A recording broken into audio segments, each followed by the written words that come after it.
강사 목사님을 소개하겠습니다. 김성근 목사님은 1997년 북에서 대한민국으로 오셨습니다. 연세대학교 중어중문과를 졸업하시고 장신대 신대원을 나오셔서 2014년 목사 안수를 받으셨습니다. 행신 임마누엘교회 부목사로 계시다가 현재 탈북민교회로 개척을 하셔서 노원 한나라 은혜교회 담임으로 심우하고 계십니다. 북한에서 일어난 하나님의 역사라는 제목으로 말씀을 선포하실 텐데요, 나오실 때 사랑합니다, 감사합니다, 축복합니다라는 마음을 담아 그 시간 박수로 환영하도록 하겠습니다.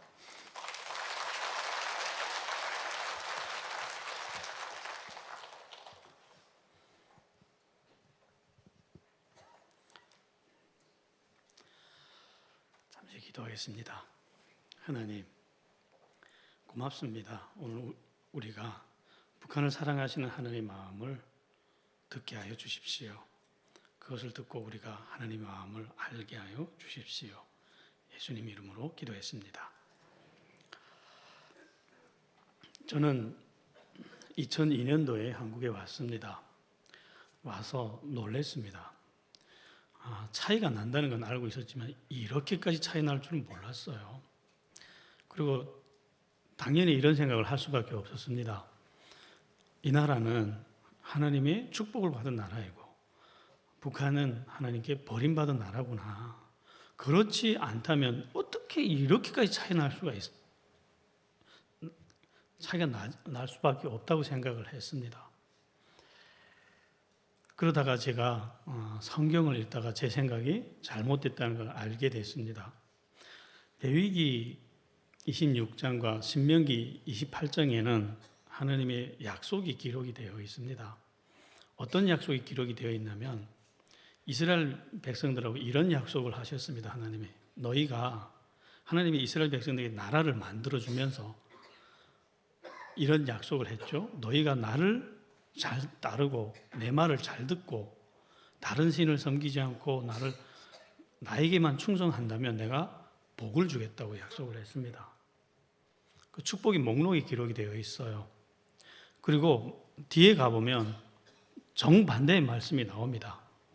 그러나 너희가 나를 떠나서 다른 신을 섬기고 내 말을 듣지 아니하면 내가 이 모든 축복을 뒤집어서 저주와 재앙을 내리겠다고 약속을 하셨습니다. 그리고 그 저주와 재앙의 목록이 다시 기록이 됩니다. 그런데 제가 그 부분을 읽다가 놀랐어요. 왜 놀랐냐면요, 성경에 기록된 그 저주와 재앙의 목록이 북한 땅에서 그대로 문자 그대로 다 나타났다는 거예요. 제가 어떻게 이럴 수가 있지 하고 제가 그 중에서 오늘 몇 가지만 여러분들에게 소개하고자 합니다. 제가 눈으로 보았고 몸으로 경험했던 그 하나님의 말씀, 북한 땅에서 일어난 저주와 재앙들을 다 소개를 다 하려면 시간이 부족합니다. 레위기 26장에 보면 이렇게 말씀을 했습니다. 하나님이 너희가 나를 떠나면 내가 놀라운 재앙을 내릴 텐데 각종 질병을 너희들한테 붓겠다 이렇게 말씀을 하셨습니다. 북한 땅에는 보통 남한 분들은 이렇게 생각을 합니다. 북한은 모든 것이 낙후된 나라이기 때문에 병원도 역시 낙후되어 있을 거다. 그래서 질병이 창궐하는 곳일 거다 이렇게 생각을 하는데 그렇지는 않아요. 물론 남한처럼 병원들이 세계적 수준으로 발전한 나라는 아니지만 그래도 나름대로의 의학 체계를 가지고 있습니다. 완전히 다른 의학 체계를 가지고 있죠. 북한은 무상치료 국가입니다. 그래서 남한처럼 아무리 병을 잘 고쳐도 이득이 없어요. 공짜로 고쳐줘야 되기 때문에. 그래서 북한은 국가적으로 예방의학 시스템을 만들었습니다. 북한이 갖고 있는 예방의학 시스템은요, 정말 세계적인 수준이었습니다. 저희 어머님이 의사였기 때문에 제가 이 부분은 경험한 게 많습니다. 북한은 유행성 질병이 돌기 전에 의사가 먼저 사람들에게 찾아오는 나라입니다. 학교, 직장, 대학교에 찾아와서 예방주사를 놔주는 나라예요. 전 국민 한 사람도 빠짐없이 무상으로 다 예방주사를 놔요. 독감이 돌기 시작한다면 의사가 먼저 나타나서 독감 예방주사를 다 맞아요. 그러면 독감이 돌 수가 없어요. 그래서 실제로 80년대 후반부터는 북한에는 더 이상 유행성 질병이 사라진 국가가 됐습니다. 제가 한국에 와서 놀랐어요. 이렇게 발전한 나라인데 독감이 돌더라고요. 북한에서도 안 돌았는데. 그 정도로 북한은 예방의학이 발달한 나라입니다. 저 북한에 살 때 이가 안 썩었어요. 안 썩게끔 만듭니다. 이 조수지에 불소를 풀어버려요. 그럼 그 수돗물을 마시면 이가 썩지를 않아요. 그래서 그 정도로 예방의학을 잘 갖춘 나라라서 실제로 유행성 질병이 없던 나라였어요. 그런데 90년대 초반 북한에 갑자기 콜레라라고 하는 무서운 전염병이 돌기 시작했습니다. 많이 죽었어요. 콜레라는 치사율이 70% 이상 넘어가는 병입니다. 걸리면 10명 중에 5, 6명은 다 죽었어요. 그리고 안 죽으면 더 비참해졌어요. 저희가 그렇게 말했습니다. 차라리 죽는 게 낫겠다고. 왜? 안 죽으면 사람이 이상해지거든요. 그런 병이 전 청진 사람이에요. 청진에서 5만 명이 죽었습니다. 저 어머니 의사이기 때문에 알아요. 이 콜레라 때문에 청진에서만 5만 명이 죽었다 그러더라고요. 그런데 저는 안 죽었어요. 그때 학교가 문을 다 닫았어요. 학교 갔더니 문을 닫았다가 이렇게 다시 학교 갔더니 저희 학급에서도 3명이 죽었어요. 그때 저는 어린 마음에 이런 생각을 했습니다. 나는 살았구나. 나는 다행이다. 이렇게 생각했는데 그건 시작이었어요. 그 후부터 전염병이 파도처럼 들어오기 시작했습니다. 파라티푸스, 홍역, 악성 괴질, 장티푸스, 이름조차 처음 듣는 전염병들이 파도처럼 들이닥치는데 그 공포는요, 상상을 초월합니다. 거기서 정말 많은 사람이 죽었습니다. 그런데 이것은 재앙의 시작이었어요. 하나님은 또 이렇게 말씀을 했습니다. 성경에 이렇게 기록이 되어 있어요. 하늘은 철과 같이 되고 땅은 놋과 같이 될 거다. 무슨 말씀이냐면요. 하늘에서 비를 안 주겠다는 거예요. 그리고 땅은 철판 위에다 씨를 뿌린 것처럼 풀이 안 자라겠대요. 실제로 북한은 그렇게 해서 농사가 심각할 정도로 안 되기 시작하다가 1994년도는 전국적으로 농사가 제로까지 떨어졌어요. 전국의 농업 생산량이 0으로 떨어졌습니다. 제가 그걸 눈으로 보고 온 사람이에요. 94년도 완전 제로까지 갔다가 95년도에 배급 시스템이 마비되고 그래서 배급을 못 주기 시작하니까 96년도부터 사람들이 굶어 죽기 시작하고 97년도부터 탈북민들이 중국으로 탈북하기 시작했어요. 이것도 재앙의 시작이었어요. 다음 하나님이 뭐라고 기록했냐면요. 너희를 미워하는 자가 너희를 다스리게 될 거다. 이건 온 세상이 아는 일이에요. 김일성의 일가는 북한 사람들을 사랑한 적 없어요. 90년대 말에 고난의 행군이 시기에 그렇게 많은 북한 사람들이 굶어 죽을 때 김정일 정권은 식량을 수출했던 나라입니다. 외국에서 원조로 오는 나라를 한국에서 원조한 식량을 뒤로 팔았던 나라입니다. 그 판돈으로 무기를 사왔던 나라입니다. 사랑하지 않는다는 걸 이제 북한 사람들이 다 압니다. 오히려 미워한다는 걸 알아요. 그런데 이게 하나님이 약속하신 1단계 재앙이었어요. 이것은 경고래요, 하나님이. 이렇게 했는데 너희가 정신을 안 차리고 나를 떠나서 여전히 다른 신을 섬기면 내가 이보다 7배 더 두려운 재앙을 내리겠다고 하나님 약속을 했어요. 그 재앙이 뭐냐? 너희가 의지하는 양식을 끊을 것이다. 실제로 북한은 95년, 96년, 97년 그때부터 양식이 완전히 끊어졌는데 북한의 양식은 이런 방식으로 끊어졌습니다. 배급 시스템이 갑자기 끊어져서 굶어 죽은 거 아닙니다. 배급 시스템이 끊어지니까 모든 전 국민이 다 들고 일어나서 집에 있는 재산을 시골에 내다가 팔기 시작했어요. 그래서 집에 있는 TV, 재봉틀, 그 녹음기, 좋은 옷 다 들고 나가서 장마당에 내다 팔고 장마당에서 그걸 넘겨받아서 또 시골에 가서 양식값 바꿔 먹고 온 나라 사람들이 다 들판으로 나가기 시작했어요. 봄이면 풀 뜯으러 나가고 산에 올라가서 소나무 껍질 발라먹기 시작하고. 그런데 놀랍게도요, 북한의 흉년은 이렇게 됐어요. 바다에 가면 고기가 안 잡히고 산에 가면 열매가 안 달리고 들판에 가서는 양식이 안 나오고, 갑자기 어디에도 사람이 먹을 수 있는 양식이 동시에 없어졌어요. 양식은, 사람이 먹고 살 수 있는 양식은 어디 가도 없었어요. 그러니까 대량하사로 가기 시작했어요. 산에 가도 마지막에는 발라먹을 소나무 껍질마저도 다 없어지니까. 그리고 하나님이 이렇게 말씀을 하셨습니다. 끔찍한 흉년이 계속되게 할 것이다. 지금도 북한의 흉년은 현재 진행형이에요. 그때 그렇게 시작된 그 무서운 흉년은 지금도 진행되고 있습니다. 회복되지를 않아요. 북한이 원래 이런 나라가 아니었습니다. 옛날부터 북한은 자급자족이 가능한 나라였어요. 굳이 식량을 수입 안 해도, 뭐 공산주의 지상 나고는 안 돼도 배는 안 고프게 살던 나라였어요. 근데 지금 아무리 노력해도 밥을 먹을 수 없는 나라가 됐어요. 이건 기적입니다. 이럴 수가 없는 나라입니다. 이게 2단계 재앙이었어요. 이렇게 했는데도 너희가 계속해서 말을 안 듣고 나에게로 돌아오지 않는다. 그러면 하나님이 이보다 7배 더 두려운 재앙을 또다시 약속했어요. 3단계 재앙입니다. 그게 뭐냐?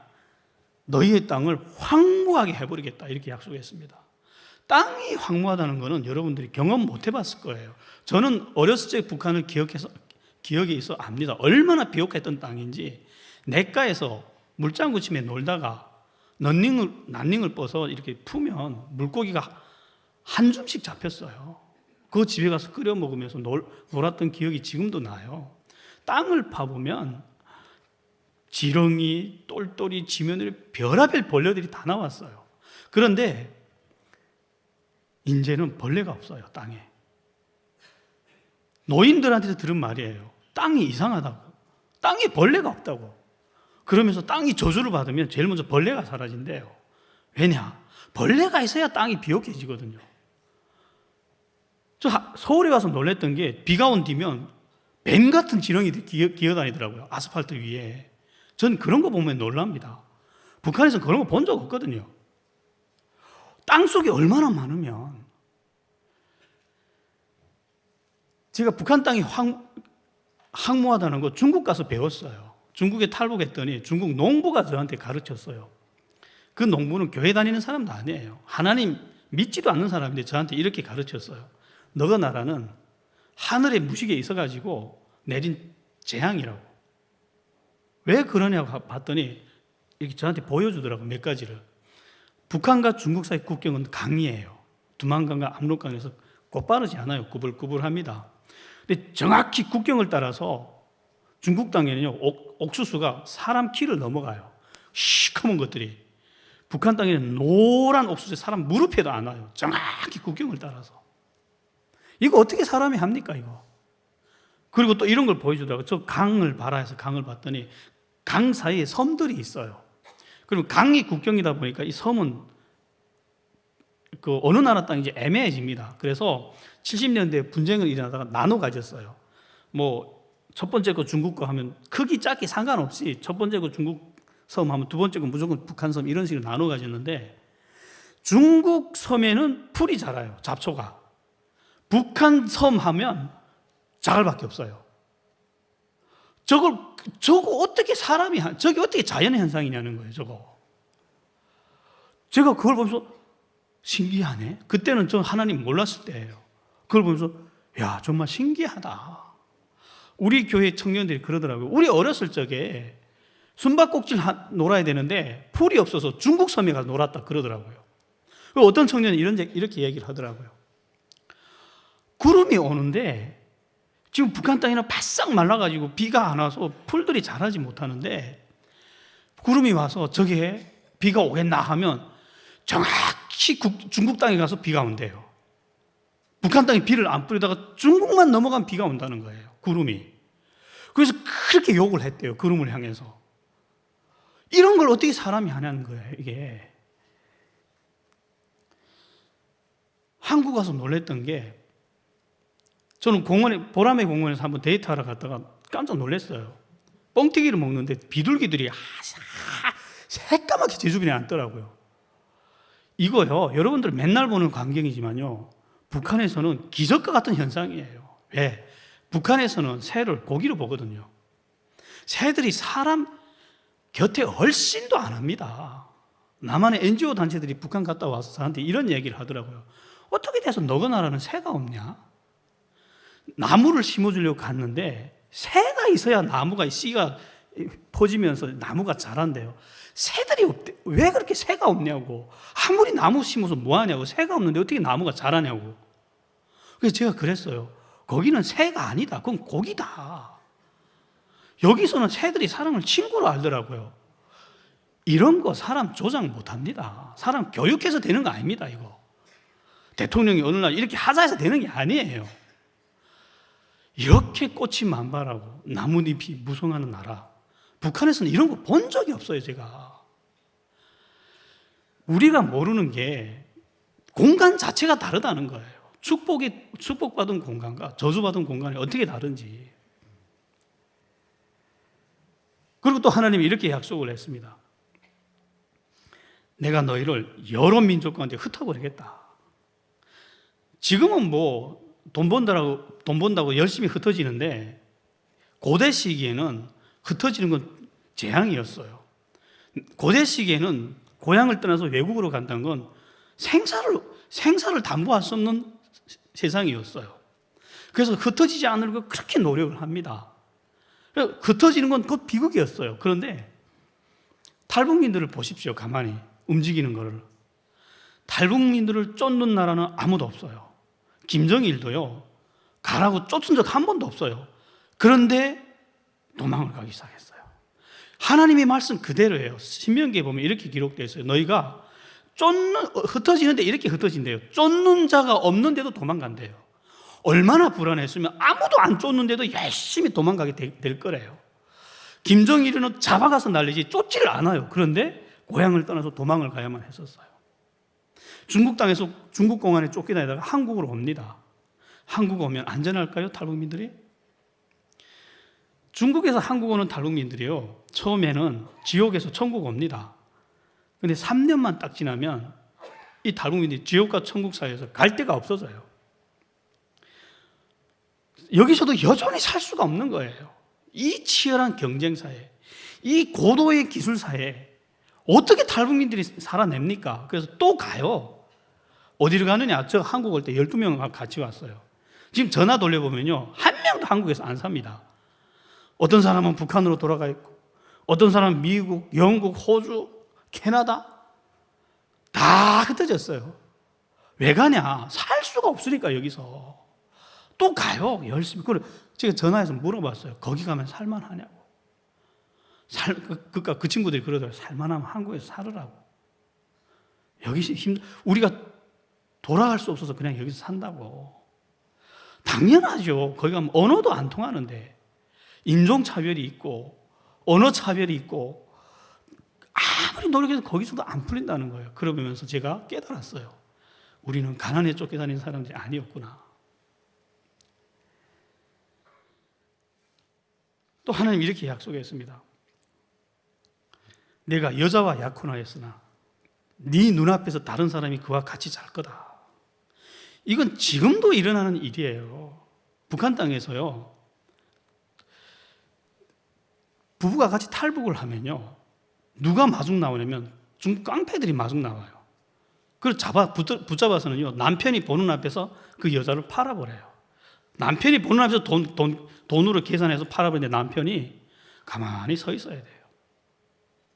이런 일들은 수도 없이 많이 일어납니다. 또 이렇게 약속해, 하나님이 이렇게 기록을 했습니다. 네가 딸을 키웠지만 네 딸이 네 눈앞에서 빼앗기는데 네 손이 그걸 도로 찾을 힘이 없을 것이다.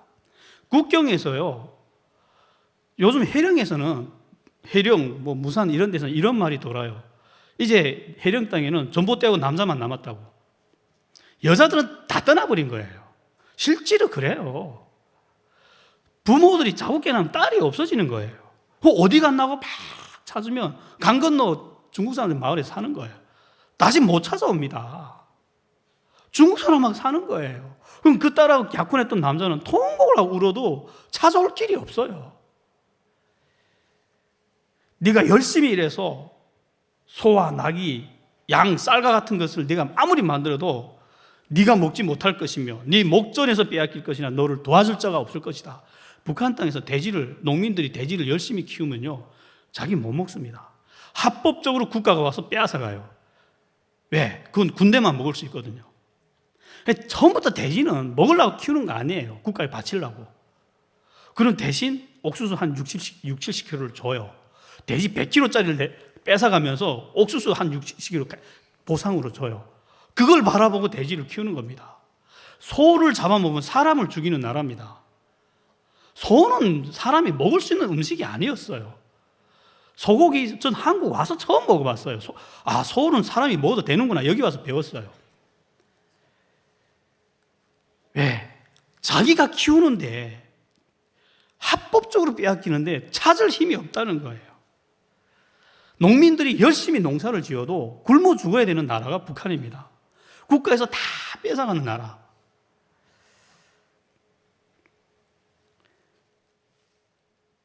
그리고 또 이렇게 말씀했습니다. 하나님이 결국 이렇게 했는데도 말 안 들어?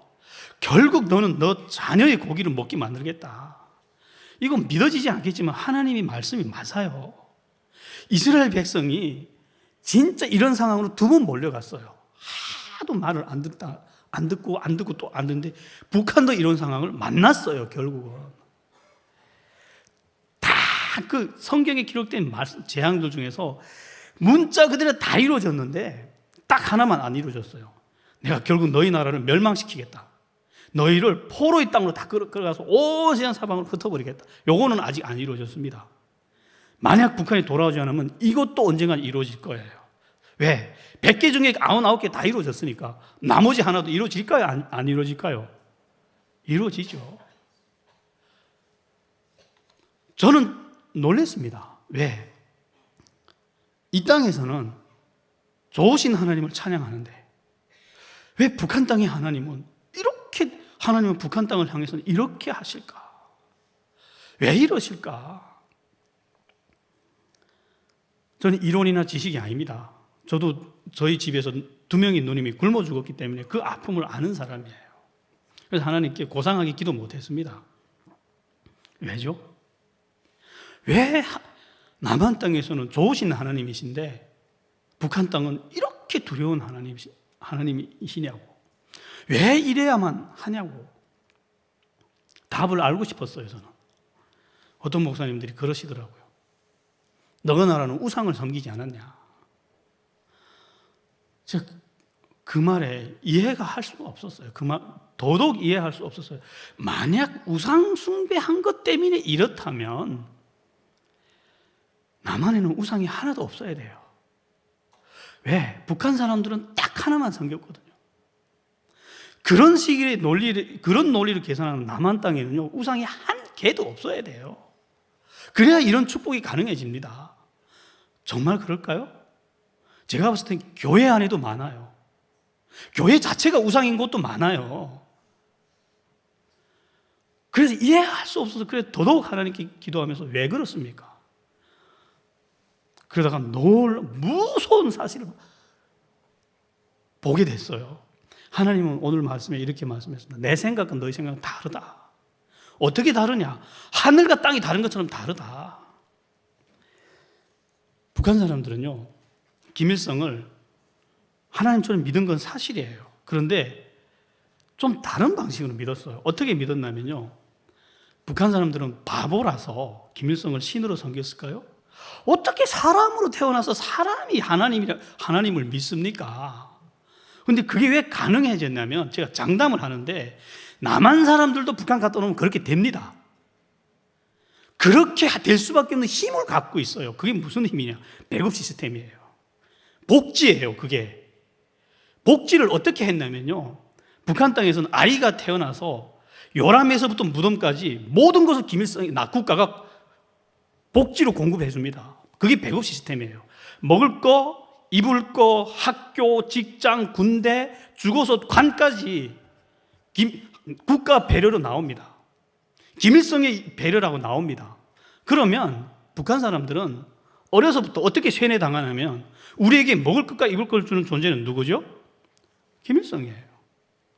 그거 신앙입니다. 우리가 교회 나와서 하나님을 아무리 믿는다고 해도 하나님 신앙은 어디서부터 출발하냐면요, 하늘에 있는 어떤 모호한 분을 바라보는 게 신앙 아닙니다. 누가 나에게 먹을 것과 입을 것을 주느냐를 인정하는 것부터 신앙이 시작됩니다. 왜? 인간은 먹고 입지 않으면 생존이 불가능한 존재이기 때문에. 이것이 너무 중요한 문제이기 때문에 하나님이 출애굽기를 보면 이런 기적을 행합니다. 자기 백성을 애굽 땅에서 구출해내는데 모든 기적을 모세 선지자를 통해서 행합니다. 심지어 바다가 갈라지는 기적도 모세가 지팡이를 들 때 모세를 통해서 이루셨던 기적이에요. 그런데 단 하나의 기적만은 모세를 거치지 않아요. 하나님이 직접 행합니다. 무슨 기적인지 아세요? 만나를 줄 때는 하나님이 직접 나서요.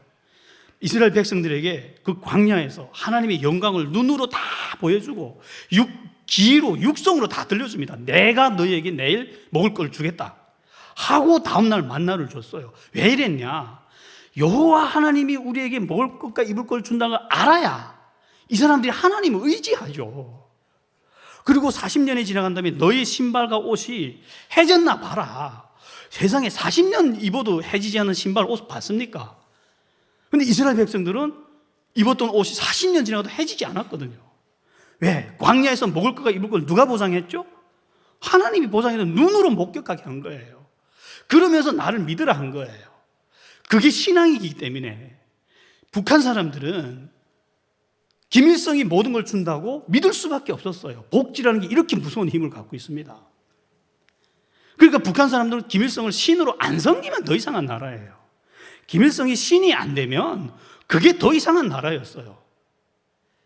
그래서 온 나라 사람들이 김일성이 우리에게 먹을 것과 입을 걸 준다고 생각하고 저게 전능해지면, 더 많은 권력을 갖다 주면 전능해져 가지고 우리에게 입 앞에 돼지고기국을 먹을 수 있는 세상을 만들어준다고 믿었고 열광했고 찬양했어요. 그러면 하나님 입장에서는 이걸 용납할 수 있을까요? 한국도 마찬가지예요. 삼성이 우리에게 먹을 것과 입을 걸 준다고 하면 삼성 깨버리는 거 하나님 일도 아닙니다. 교회 와서 찬양만 부르고 밖에 나와서 삼성, 그래도 내가 삼성 때문에 사는 거지 이러면 그거 하나님 그냥 불어버립니다. 하나님. 북한 사람들도 그렇게 믿었단 말이에요. 그러니까 하나님이 먹을 것과 입을 것을 주는 건 김일성에게 나라고 이렇게 가르쳐야 되는데 세상에 북한에는 가르칠 사람들이 없어졌어요. 한국에서는 하나님의 뜻을 알아서 사람이 말로 이렇게 전파하는 사람들이 있어요. 목사님, 전도사님, 권사님, 집사님, 장로님 이런 분들이 막 열렬히 전하면서 이건 아니다 할 수 있었는데 북한에는 그런 사람들이 없습니다. 성경도 없어요. 교회도 없고. 그래서 하나님을 대신해서 말을 할 수 있는 입들이 없습니다. 그러면 하나님 말을 못할까요? 아니요.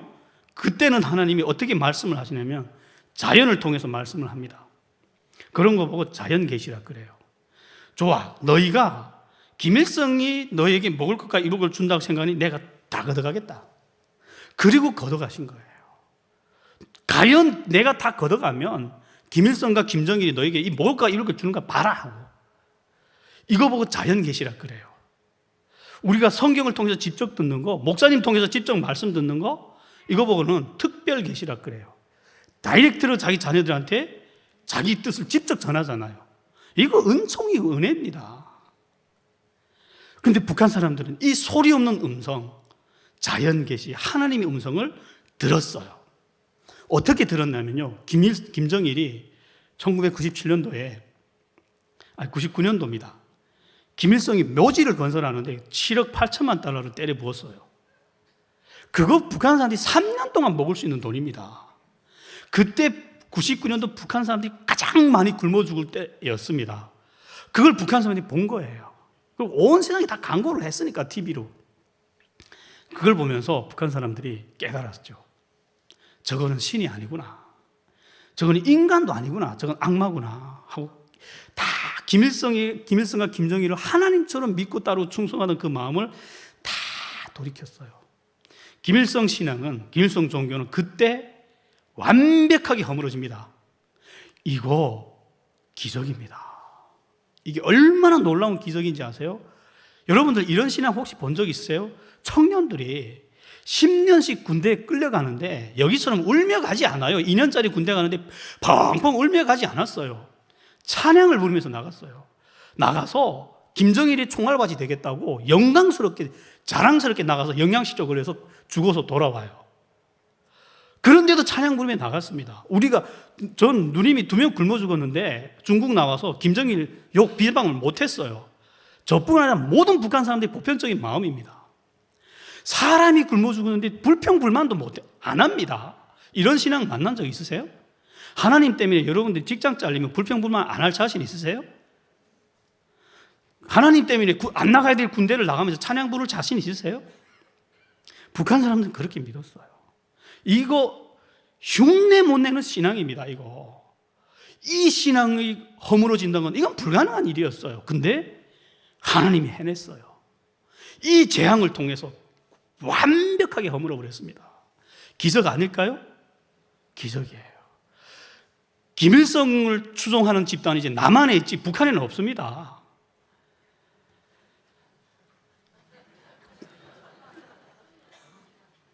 하나님이 이런 일을 행하신 거예요. 그때 제가 깨달았어요. 왜 하나님이 이런 재앙을 내릴 수밖에 없었는지. 여러분들에게는 반면교사입니다. 여러분들도 오늘의 축복을 내가 잘나서 우리 민족이 IQ가 높아서 우리 민족이 명문대가 있어서 대기업이 있어서 큰일 납니다. 여러분들 북한을 통해서 분명히 말씀하신 이것도 계십니다. 여러분들 제가 그때 이런 하나님의 은혜를 받고 하나님이 북한을 사랑한다는 걸 깨달았어요. 왜? 아직 멸망시키진 않았잖아요. 왜? 이건 사랑하기 때문에 징계하는 거, 멸망이 아니고 징계라는 걸 깨달았기 때문에 그래요. 징계를 왜 하냐면요, 사랑하기 때문에 때리는 거예요. 사랑하지 않으면 버립니다. 그럼 인도 사람들처럼요, 원숭이 섬기든 소새끼를 섬기든 관계를 안 해요. 하나님이 인도는 안 때리잖아요. 하나님이 왜? 자기 자녀들이 아니니까 버렸기 때문에. 그러나 북한은 자기 자녀이기 때문에 때리는 거예요. 그래서 제가 이걸 보고 희망이 있다. 하나님이 정말 저한테 주신 은혜입니다. 나는 북한을 반드시 다시 찾겠다. 왜? 이 나라는 하나님의 나라거든요. 이 나라를 해방시킨 거 누가 하나님이 해방시켜 준 겁니다. 3.1절 날 100년 전에 온 교회가 들고 일어나서 하나님께 기도했잖아요. 해방시켜달라고. 우리를 해방시켜달라고. 거기에 대한 응답이 그렇게 도둑처럼 찾아왔잖아요. 하나님이 해방시켜줬고 하나님이 나라를 만들었고 하나님이 성령을 주셨고. 그런데 이 나라 반쪽은 하나님을 떠나서 우상을 섬기니까 하나님이 두들겨 패는 거예요. 그러면서 내가 북한을 반드시 다시 찾겠다는 분명한 메시지를 이보다 더 크게 할 수 있냐고. 그러면서 제가 하나님이 언젠가는 반드시 북한을 다시 찾겠구나. 멸망을 안 가고 다시 찾겠구나. 그리고 그 희망이 어떻게 나타났냐면요, 김일성과 김정일을 하나님처럼 섬기는 사람들이 다 그 신앙에서 돌이켜서 이제는 신앙 자체가 없어졌어요. 그 땅에 복음이 흘러들어가는데 놀랍고 놀라운 방법으로 복음이 흘러들어갑니다. 오늘날 북한 선교하시는 선교단체들에서 좀 앞서 나가시는 분들은 이렇게까지 주장을 합니다. 북한 더 이상 미전도 지역 아니야. 이제 북한에서 장마당에서 성경이 팔리는 나라입니다. 물론 합법적으로 팔리지는 않아요. 은밀하게 다 이제 웬만한 사람들이 다 알아요. 예수 이름 다 알고 웬만한 사람은 다 거의 믿을 대로 다 믿는다는 거예요. 탈북민들을 통해서 하나님 복음을 집어넣는 놀라운 방식으로 지금 그 땅에 성령이 역사하고 있는 걸 저는 탈북민들을 통해서 계속해서 모니터링하고 있습니다. 그러면서 그것이 어떤 임계점이 도달하면 언젠가는 하나님이 저 땅을 열겠구나. 전 정치를 믿지 않아요. 트럼프를 믿지 않고 문재인을 믿지 않고 김정은도 믿지 않아요. 정치적으로는 저 나라를 바꿀 수가 없다는 거예요. 왜? 하나님이 손을 대고 있는데 무슨 사람이 나서서 그 영광을 사람한테 돌린다? 아니요. 하나님이 열 거예요. 통일은 하나님이 주실 거예요. 제가 장담을 하는데 통일은 어떤 방식으로 오냐면요, 안 믿는 사람이 봐도 야, 이건 사람이 한 거 아니야, 이런 방식으로 올 거예요. 트럼프가 탁월해서 김정은이 갑자기 선한 마음 먹어서 그럴 일은 없을 거예요. 앞으로 누가 봐도 야, 이거는 하나님이 했어, 분명히 보이는 방식으로 하나님이 통일을 우리에게 갖다 줄 거예요. 하나님이 북한에서 행하시는 역사도 이거 아주 단편적인 겁니다. 그 안에서 하나님이 하는 놀라운 역사들은 끝도 없습니다. 지금 하나님이 왕성하게 일을 하십니다. 그 영광을 대통령들에게 안 주실 거예요. 그러나 그 영광을 누구에게 주려고 하냐면 한국 교회에 주려고 합니다. 지금 한국 교회만 준비되면, 북한 사람들을 감당할 수 있는 준비가 되면 하나님이 언제든 열어주실 거예요. 저는 어떤 희망을 가지고 있냐면, 북한이 열리면 경제력이 따라오는 데 시간이 걸릴 거예요. 그러나 영적으로 회복하는 데는 금방 따라올 거예요. 왜? 부어주시는 은혜가 다르거든요. 저희 교회에서 지금 성경을 가르치는데 아침 예배부터 저녁 6시까지 가르칩니다. 남한 사람들 다 도망가요. 어떻게 그렇게 길게 성경 공부할 수 있냐고. 북한 사람들 앉아서 다 들어요.